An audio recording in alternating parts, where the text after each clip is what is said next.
दिनों से नजर थी मेरी तुझ पे, आज मैं तुझे खोल कर ही रहूंगा। अरे मत करो पुत्र, हमें गुदगुदी हो रही है। अरे बस करो पुत्र, हमसे गुदगुदी बर्दाश्त नहीं हो रही। ऐसे नहीं मानेगा ये लड़का, इसे डराना ही पड़ेगा। अरे ये अचानक स्टार्ट कैसे हो गई? लगता है खराब हो गई, दांत खाने से ठीक होगी।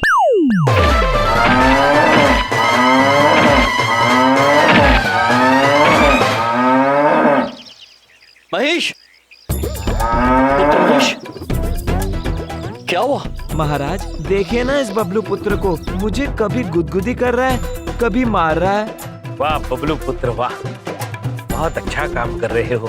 महाराज देखिए ना। चित्रगुप्त जी। बबलू पुत्र, आप हमारी बाइक के साथ क्या कर रहे थे? मैं इसे खोलकर ठीक कर रहा था मामा जी। किंतु पुत्र, जो वस्तु खराब हुई नहीं है उसे ठीक कैसे करेंगे आप?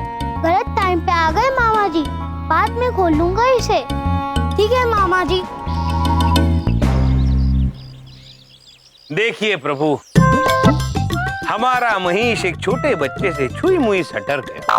गुदगुदी तो आपको भी होती है चित्रगुप्त जी। अगली बार मानव रूप में आने दीजिए मुझे, तब बताऊंगा। प्रभु जवाब दे दिया चित्रगुप्त जी। इधर देखो, चमन पुत्र, उधर देखो, वहां ना एक लाइव कॉमेडी शो होने वाला है, आप लोगों को देखना है? काय कॉमेडी तो प्रभु, लाइव कॉमेडी, लाइव मतलब जीवित, कॉमेडी मतलब हास्य। जीवित हास्य कार्यक्रम वहां हो रहा है। यदि जीवित हास्य कार्यक्रम है तो हम अवश्य चलेंगे चमन पुत्र, क्योंकि हमें हंसना अत्यंत पसंद है चित्रगुप्त जी। जी प्रभु। चित्रगुप्त जी चलिए प्रभु, चलिए। चलिए। शुरू होने वाला है कॉमेडी शो, देखो। बहन जी, हमारी कोई मांगे तो है नहीं और लड़की हमें पसंद है। बस एक बार बेटा सुंदर देख ले। हाथ में मोबाइल है, मोबाइल में पंचांग है, झूठ नहीं बोलेंगे। लड़के का नाम सुंदर, वो दिखने में अति सुंदर। लड़के को देखोगे ना आप तो उसकी सुंदरता में मुग्ध हो जाएंगी। चमन पुत्र, आप केवल हंसे जा रहे हैं, यहाँ पर तो विवाह की बात हो रही है, हास्य कहाँ है? अरे उधर देखो, लड़के को आने दो, फिर शुरू होगा हास्य। अरे भाई सुंदर कहाँ है, बुलाइए तो सही। पंडित जी, सुंदर तैयार हो रहा है। कोयले के खान से निकला हो हीरा जैसे, हीरो से लदा हीरो हो जैसे। मोहल्ले में कोई नहीं जो दिखता हो सुंदर जैसे। मेरा नाम भी सुंदर है और मैं हूँ भी सुंदर।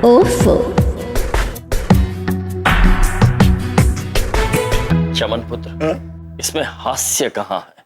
अरे ये सुंदर नहीं बंदर है, फिर भी इसका घमंड देखो। सुंदर बंदर है चित्रगुप्त जी। बेटा सुंदर, ये है उर्वशी। अच्छा।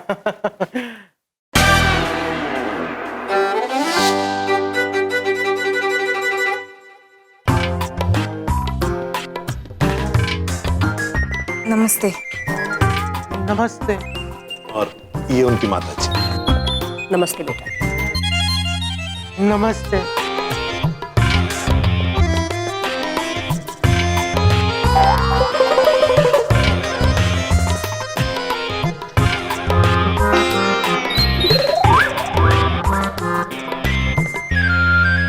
देखिए बहन जी, लड़के लड़की ने एक दूसरे को तो देख लिया, अब आगे जो कुछ भी होता है हम आपको फोन पर बता देंगे। ठीक है जी, हम चलते हैं। नमस्ते।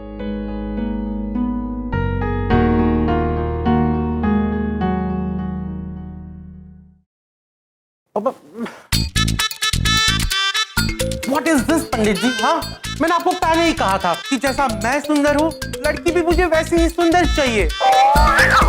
मेरी सिर्फ 3 ही डिमांड है। लड़की गोरी होनी चाहिए, पतली होनी चाहिए और सुंदर होनी चाहिए।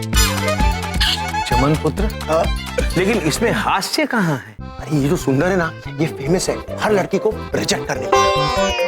पंडित जी ने एक लड़की नहीं छोड़ी होगी इसको दिखाने के लिए, पर फिर भी ना ये सबको मना करता रहे। पता नहीं अपने आप को कहाँ का हीरो समझता है। देखो तो इसको। हाथ में मोबाइल है, मोबाइल में पंचांग है, झूठ नहीं बोलेंगे जजमान। इनके कुंडली के मुताबिक अगर अगले 2 दिन के अंदर विवाह ना किया गया तो अगले 2 साल तक कोई चांस नहीं है।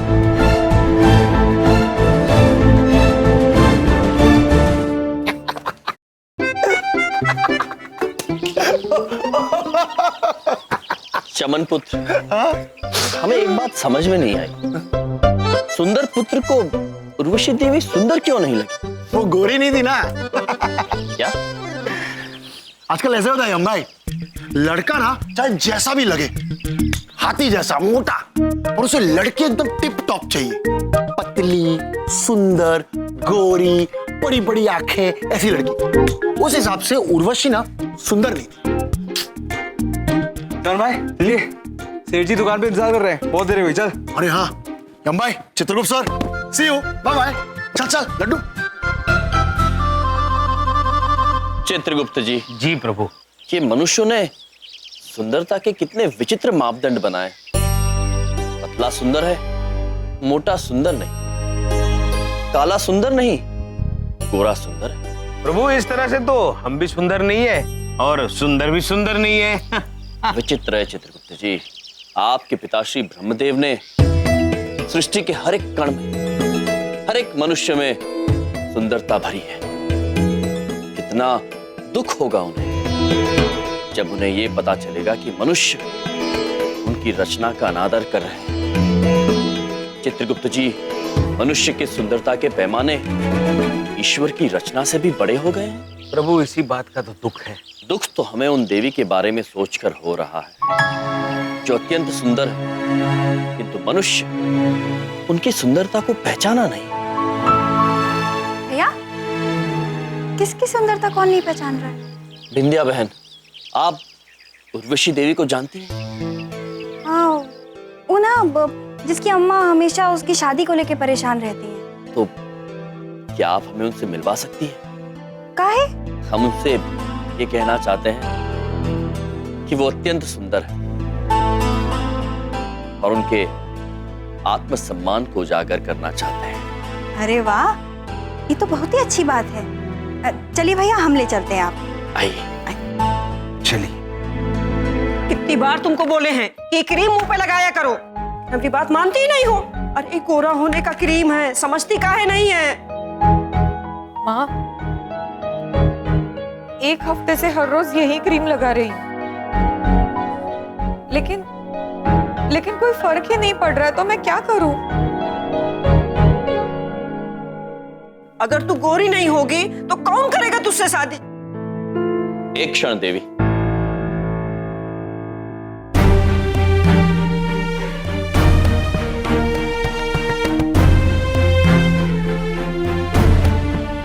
ये कैसे विचार प्रदान कर रही है आप अपनी पुत्री को?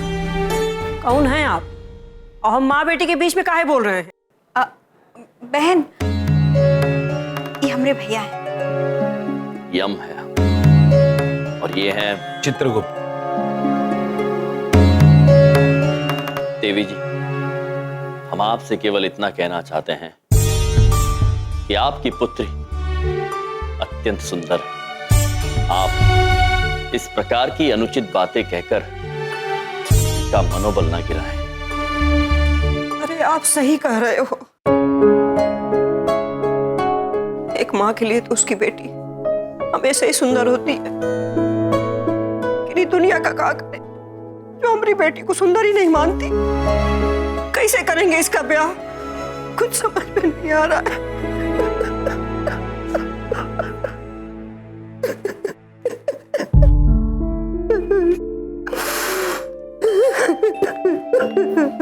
बहन, आप रोइए मत, आप आइए हमारे साथ।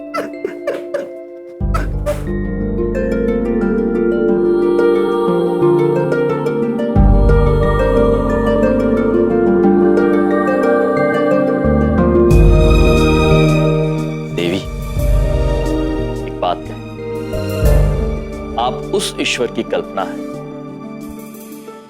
जिन्होंने इस सृष्टि की रचना बड़े प्रेम से की।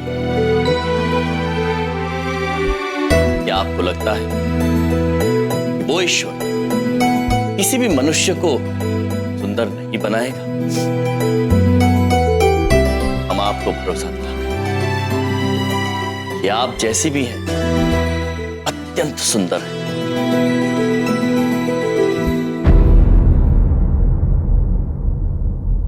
प्रभु, ये देखिए उसी मनुष्य की तस्वीर है।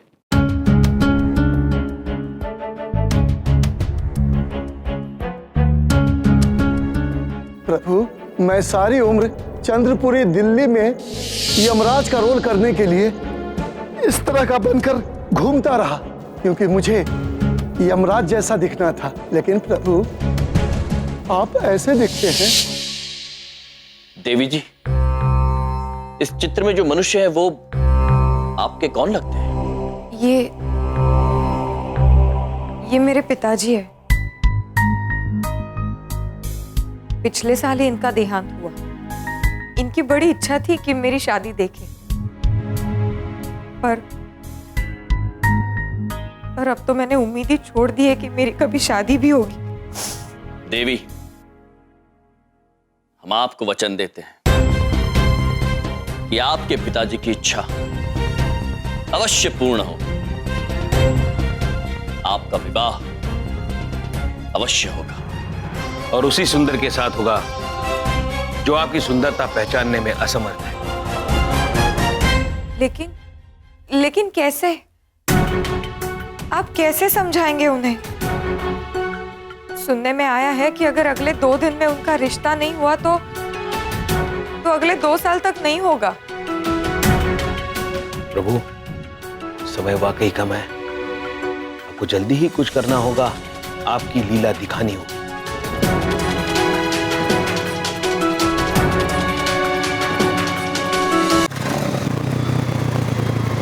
प्रभु, रोकिए रोकिए रोकिए। प्रभु, यही वो स्थल है जहां सुंदर पुत्र काम करते हैं, पूजा इलेक्ट्रॉनिक्स। तो चलिए चित्रगुप्त जी, भीतर चल के सुंदर पुत्र को समझाते हैं। चलिए प्रभु, आइए।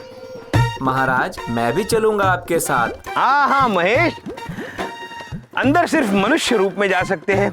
कोई भैंसा अगर वाहन रूप में अंदर चला जाए तो बाकी मनुष्य डर जाएंगे। देखिए ना महाराज। महेश पुत्र, चित्रगुप्त जी ठीक कह रहे हैं। आप यहीं प्रतीक्षा कीजिए, हम शीघ्र ही वापस आते हैं। जो आज्ञा महाराज।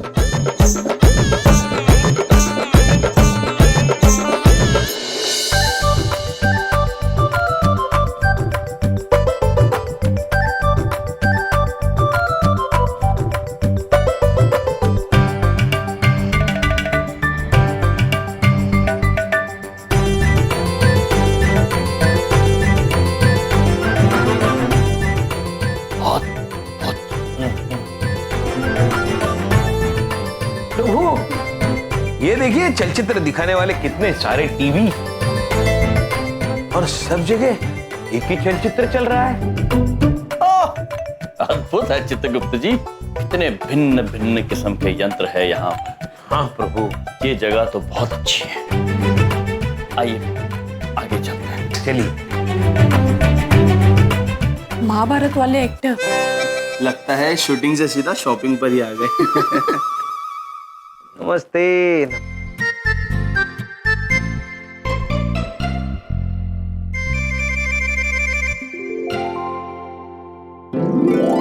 प्रभु, प्रभु प्रणाम। प्रभु, आप टीवी में कैसे चले गए? चित्रगुप्त जी, हम यहाँ हैं। हाँ, देख रहा हूँ प्रभु। प्रभु, आप यहाँ भी है, आप वहाँ भी है। अद्भुत अद्भुत है ये तो, हम दोनों जगह हैं। चित्रगुप्त जी, हम अपना हाथ उठाएं। हाँ प्रभु। हाथ उठाते हैं हम। प्रभु, आपने यहाँ भी हाथ उठाया, आपने वहां भी हाथ उठाया। अद्भुत हो गया चित्रगुप्त जी अद्भुत है, किंतु चलिए सब देख रहे हैं। चलिए प्रभु चलिए। नमस्ते पुत्र।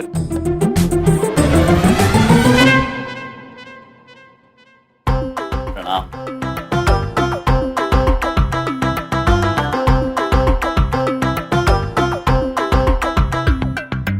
प्रभु काले कांच वाला दर्पण मैं पहली बार देख रहा हूँ प्रभु। चित्रगुप्त जी जी ये हमें मायावी लगता है। हमने आज तक ऐसा दर्पण नहीं देखा है जिसमें हमारा प्रतिबिंब छोड़कर बहुत कुछ दिख रहा है। छोड़ दीजिए इसे चित्रगुप्त जी। जी प्रभु।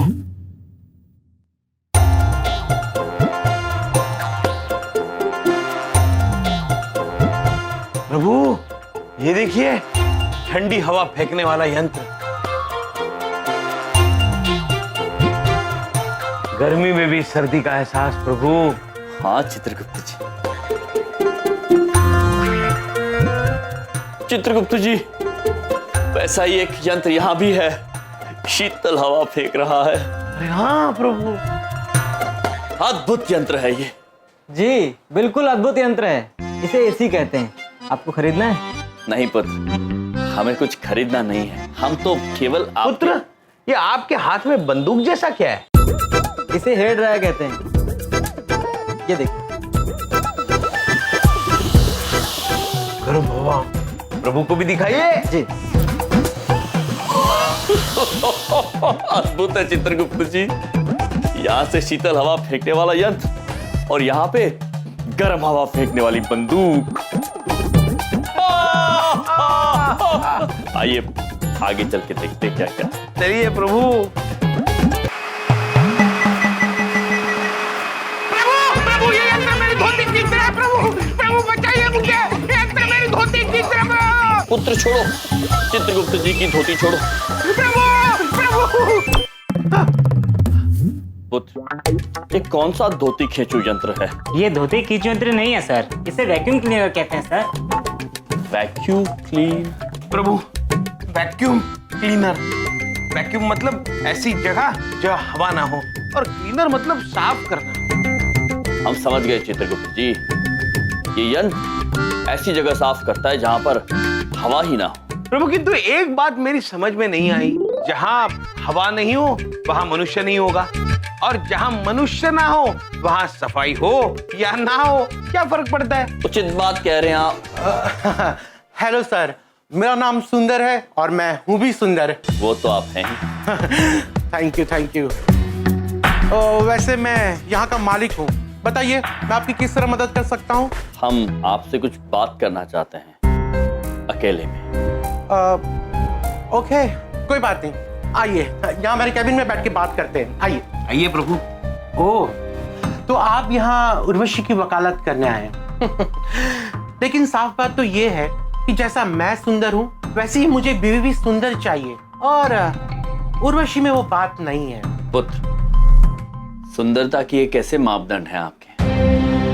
हर मनुष्य अपने आप में संपूर्ण होता है, सुंदर होता है। असली सुंदरता मनुष्य के आचरण, उसकी सोच और उसके संस्कारों में होती है।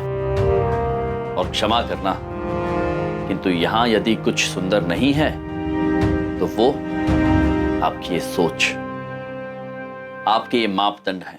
ओ प्लीज ये किताबी बातें मुझे मत सिखाइए। और सच बात तो ये है कि जो सुंदर दिखता है वही बिकता है, और ये बात मैं साबित भी करके दिखा सकता हूँ।